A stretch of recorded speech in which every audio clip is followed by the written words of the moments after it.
The FY 2027 Union Budget is set to be an interesting one, with the Government of India's focus shifting to debt consolidation over the medium term from annual fiscal deficit targets, as well as implementation of the 16th Finance Commission recommendations for the next 5 years.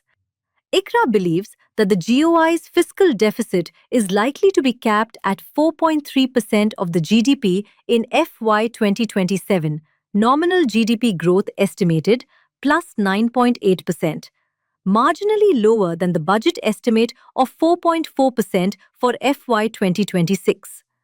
We believe that the GOI will push up capital expenditure by approximately 14% to 13.1 trillion rupees before fiscal rigidities in the form of higher committed expenditure set in from FY 2028 on account of the 8th Central Pay Commission recommendations on salary/pension revisions for central government employees/pensioners. Despite a mild dip in the fiscal deficit to GDP ratio, ICRA expects gross dated market issuances to rise sharply by 15 to 16% to 16.9 trillion rupees, led by a surge in redemptions, although this may be tempered by switching of GSECs. ICRA's assessment for FY 2026. GOI's revenue receipts to trail the FY 2026 BE by 0.5 trillion rupees. Fiscal slippage unlikely in FY 2026 if shortfall in receipts is matched by expenditure savings. ICRA's expectations for FY 2027. GOI's fiscal deficit to be capped at 4.3% of GDP in FY 2027. Gross tax revenues to grow by approximately 7% in FY 2027.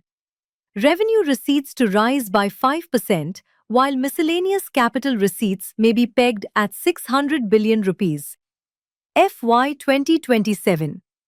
Budget to build in a 14% expansion in GOI's capex and a 4% growth in RevEx. Absolute fiscal deficit could rise to factor in strong capex. GOI's net dated issuances may grow by 7.5% in FY 2027. The ICRA pre-budget report also provides details on the fiscal performance of Government of India. In FY 2026, with a detailed overview of the FY 2027 Union Budget expectations. Click the link in the caption to download the detailed report.